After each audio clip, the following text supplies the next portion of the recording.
नमस्कार साथियों आज की इस वीडियो में मैं आप लोगों के लिए रेलवे ग्रुप डी साइंस यानी विज्ञान के प्रीवियस ईयर के ऐसे क्वेश्चन लेकर आया हूं जो आपके एग्जाम के लिए बहुत ही इंपॉर्टेंट है। साथियों ये पिछले एग्जामों में क्वेश्चन आए हैं, तो साथियों उम्मीद है कि ये क्वेश्चन दोबारा से रिपीट हो सकते हैं। और साथियों अगर आप इन क्वेश्चन को पढ़ते हो तो साथियों आपको एक अंदाज़ा मिल जाएगा कि किस तरीके के क्वेश्चन आते हैं। और साथियों ये क्वेश्चन बहुत ही इंपॉर्टेंट है। और साथियों इन क्वेश्चन की प्रैक्टिस करने के लिए PDF भी आपको मिलेगी, वो भी एकदम फ्री में। तो साथियों आपको करना क्या है कि वीडियो को लास्ट तक देखना है, और वीडियो के लास्ट में मैं आपको बताऊंगा कि ये PDF आपको कैसे मिलेगी। और साथियों ये दूसरी क्लास होने वाली है साइंस की, और जिन लोगों ने पहली क्लास नहीं देखी है वो लोगों को इस वीडियो की एंड स्क्रीन में उसकी वीडियो लिंक मतलब मिल जाएगी, तो आप लोग भी उस वीडियो क्लास को देख सकते हो। तो चलिए साथियों स्टार्ट करते हैं। क्वेश्चन नंबर 1, न्यूट्रॉन की खोज के लिए जेम्स चैडविक ने किस प्रयोग का उपयोग किया था? तो बताइए किस प्रयोग का उपयोग किया था? तो साथियों इसका जो आंसर होगा यह है ऑप्शन सी, बेरिलियम और बोरॉन के साथ प्रयोग। साथियों न्यूट्रॉन की खोज करने के लिए जेम्स चैडविक ने बेरिलियम और बोरॉन के साथ प्रयोग किया था। ठीक है, नेक्स्ट दूसरा क्वेश्चन, गुणसूत्र की संख्या और संरचना का अध्ययन करने के लिए सबसे उपयुक्त चरण कौन सा है? तो साथियों इसका सही आंसर क्या है? आंसर होगा option C, metaphase.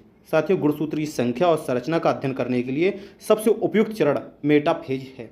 Next question 3, किस विटामिन को कैल्सीफेरॉल के नाम से जाना जाता है? तो साथियों इसका आंसर क्या होगा?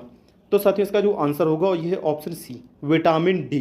साथियों ये विटामिन डी का रासायनिक नाम होता है कैल्सीफेरॉल, याद रखना। ठीक है, नेक्स्ट क्वेश्चन नंबर 4, निम्नलिखित में से कौन सा विकल्प सुमेलित नहीं है? तो साथियों इसमें पहला मलेरिया, तो साथियों ये प्रोटोजोआ से होता है, सही है। टिटनेस जीवाणु के कारण होता है, टाइफाइड जीवाणु के कारण होता है। लेकिन साथियों ये ऑप्शन डी इसका सही आंसर होगा, क्योंकि खसरा जीवाणु के कारण नहीं होता है, इसलिए यही सुमेलित नहीं है। ठीक है, next question number 5, diesel engine का आविष्कार किसने किया था? तो बताइए किसने किया था डीजल इंजन का आविष्कार? तो आंसर होगा ऑप्शन डी, रुडोल्फ डीजल ने। साथियों डीजल इंजन का आविष्कार रुडोल्फ डीजल ने किया था। ठीक है, नेक्स्ट क्वेश्चन नंबर 6वां, वायुमंडल में ओजोन को मापने के लिए UV स्पेक्ट्रोफोटोमीटर किसने विकसित किया था? तो साथियों इसका जो सही आंसर होगा यह है option A, professor GMB Dobson ने। साथियों ये स्पेक्ट्रोफोटोमीटर का आविष्कार किया था ओजोन परत को मापने के लिए। नेक्स्ट क्वेश्चन नंबर 7, न्यूटन के किस नियम को गैलीलियो का नियम कहा जाता है? तो साथियों इसका जो आंसर होगा यह है ऑप्शन ए, न्यूटन की गति का प्रथम नियम। साथियों न्यूटन की गति के प्रथम नियम को गैलीलियो का नियम भी कहा जाता है। नेक्स्ट क्वेश्चन नंबर 8, कोशिका को एक निश्चित रूप कौन प्रदान करती है? तो बताइए कौन निश्चित मतलब रूप प्रदान करती है? तो ये इसका सही आंसर है ऑप्शन डी, कोशिका भित्ति। साथियों कोशिका को एक निश्चित रूप कोशिका भित्ति प्रदान करती है। ठीक है, नेक्स्ट क्वेश्चन नंबर 9, निम्नलिखित में से कौन सी अधातु सबसे अधिक विद्युत ऋणात्मक है? तो साथियों इसका सही आंसर क्या होगा? तो साथियों इसका जो सही आंसर है यह ऑप्शन बी, फ्लोरीन। साथियों ये फ्लोरीन जो अधातु है ये इन चारों ऑप्शन में से सबसे अधिक विद्युत ऋणात्मक है। ठीक है, नेक्स्ट क्वेश्चन नंबर 10, निम्नलिखित में से कौन सा जल जनित रोग है? मतलब कौन सा ऐसा रोग है जो जल के द्वारा होता है? तो साथियों इसका जो आंसर होगा यह है ऑप्शन बी, टाइफाइड। साथियों ये जो टाइफाइड होता है ये जल की वजह से होता है, जब हम लोग कोई गंदा पानी पी लेते हैं जिसकी वजह से ये टाइफाइड होता है। ठीक है, नेक्स्ट क्वेश्चन नंबर 11 है, सोडियम बाइकार्बोनेट यानी कि खाने का सोडा का रासायनिक सूत्र है। तो बताइए साथियों खाने का सोडा का रासायनिक सूत्र क्या है? आंसर होगा ऑप्शन सी, NaHCO3। साथियों ये सोडियम बाइकार्बोनेट यानी कि खाने का सोडा का रासायनिक सूत्र है NaHCO3। ठीक है, नेक्स्ट क्वेश्चन नंबर 12, किसी तरल का विसरण किस पर निर्भर करता है? बताइए किस पर निर्भर करता है? तो आंसर होगा ऑप्शन बी, तापमान और अणु के आकार पर निर्भर करता है। ठीक है साथियों, तापमान और अणु के आकार पर साथियों तरल का विसरण निर्भर करता है। नेक्स्ट क्वेश्चन नंबर 13 है, सोडियम और पोटेशियम आयन का संतुलन किस अंग द्वारा नियंत्रित होता है? तो बताइए किस अंग द्वारा? यकृत, फेफड़े, गुर्दे या फिर ऑप्शन डी, तिल्ली। तो साथियों इसका आंसर होगा ऑप्शन सी, गुर्दे के द्वारा। साथियों सोडियम और पोटेशियम आयन का संतुलन ये गुर्दे के द्वारा नियंत्रित होता है। नेक्स्ट क्वेश्चन नंबर 14, परमाणु के चारों ओर इलेक्ट्रॉन कहाँ स्थित होते हैं? बताइए, नाभिक में या फिर कक्षाओं में, न्यूट्रॉन के भीतर या फिर ऑप्शन डी, ऊर्जा स्तर में नहीं। तो साथियों इसका आंसर होगा ऑप्शन बी, कक्षाओं में।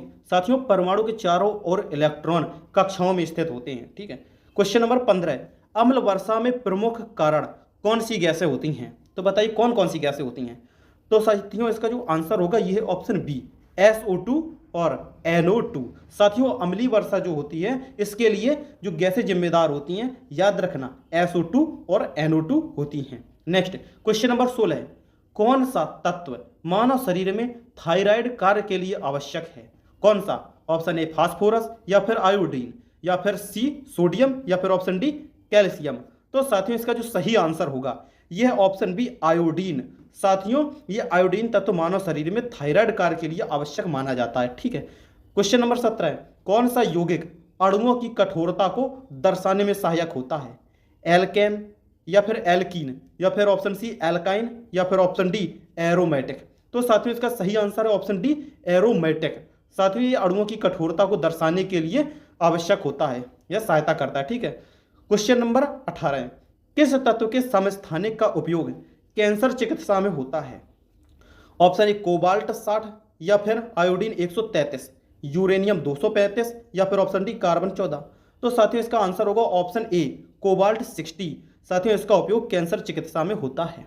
क्वेश्चन नंबर 19, अल्कोहल की उपस्थिति की पहचान किस अभिक्रिया से होती है? तो बताइए किस अभिक्रिया से होती है अल्कोहल की उपस्थिति की पहचान?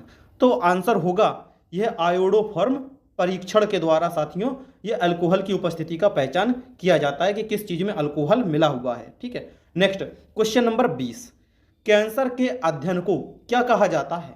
तो बताइए कैंसर के अध्ययन को क्या कहा जाता है? हेमेटोलॉजी, ऑन्कोलॉजी, या फिर सेरोलॉजी, या फिर सीस्मोलॉजी। तो आंसर होगा ऑप्शन बी ऑन्कोलॉजी। कैंसर के अध्ययन को कहा जाता है। ठीक है। क्वेश्चन नंबर 21, प्रकाश का वेग अधिकतम किस माध्यम में होता है? तो साथियों इसका जो सही आंसर होगा ये ऑप्शन डी निर्वात में।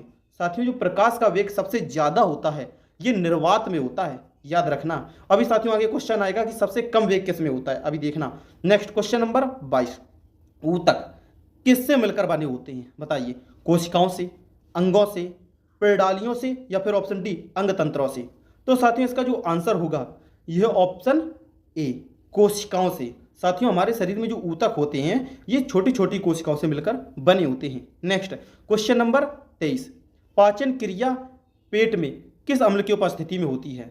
तो साथियों इसका जो आंसर होगा यह ऑप्शन ए हाइड्रोक्लोरिक अम्ल।